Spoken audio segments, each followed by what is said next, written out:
Americans' message to Washington on the looming shutdown. Don't. Washington Americans have a clear message to Washington as the government hurtles toward a partial shutdown on Friday. Don't. By a double-digit margin, 54% to 29%.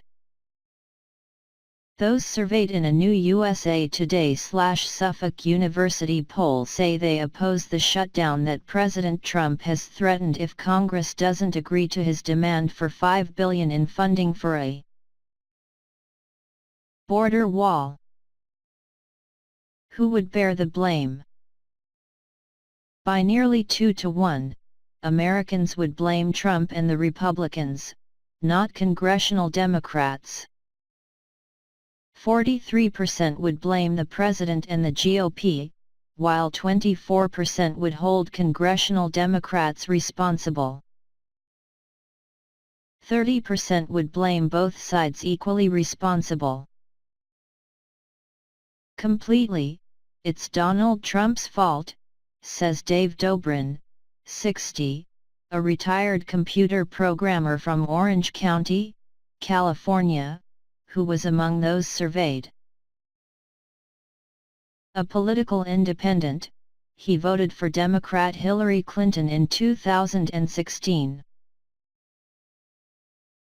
He has the emotional maturity of a 6-year-old, and he is going to have a tantrum if he doesn't get his way.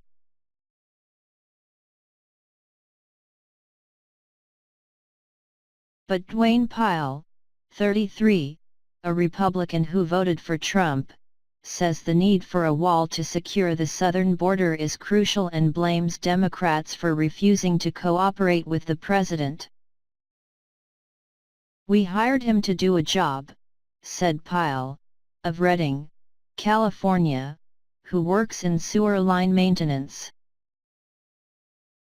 "We didn't hire him to make everybody happy or appease people." More Trump's border wall pledge may cost U.S. taxpayers billions of dollars. There is, unsurprisingly, a sharp partisan divide about attitudes toward the shutdown.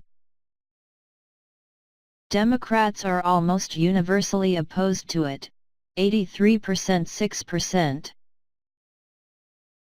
Independents are also overwhelmingly against the idea, 56% to 22%.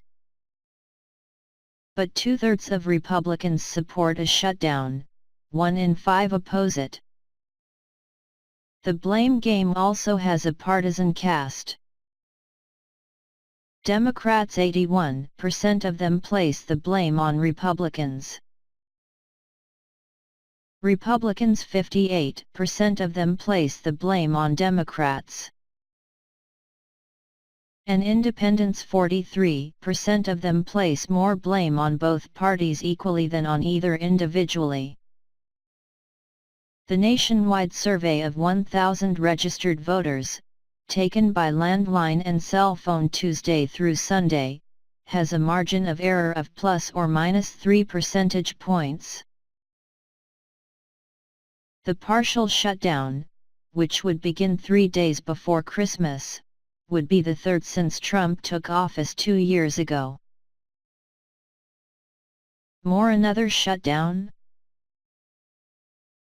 Congress has until December 21 to pass a spending bill. More government shutdown? You'll still get mail and packages, be able to travel. At the moment, there seems to be no clear plan to avoid the shutdown that looms at midnight Friday for the Department of Homeland Security and other agencies. Trump declared at a White House meeting with Democratic congressional leaders last week that he would be proud to take responsibility for shutting down the government if Congress refused to approve the funding he wants for a wall. The wall, interactive map exploring U.S. Mexico border. But that proposal almost certainly can't command the 60 votes it would need to pass the Senate. Even approval in the Republican-controlled House isn't assured. Senate Democratic leader Chuck Schumer, DNY, called on Republicans to persuade Trump to back down. They just have to have the guts to tell President Trump he's off the deep end here and all he is going to get with his temper tantrum is a shutdown. Schumer said Sunday on NBC's Meet the Press. He will not get a wall. But Stephen Miller, a senior White House aide, showed no signs of compromise. We're going to do whatever is necessary to build the border wall to stop this ongoing crisis of illegal immigration, he said on CBS Face the Nation. Including a shutdown? If it comes to it, absolutely. More fact-check the Trump-Pelosi-Schumer scuffle in the Oval Office.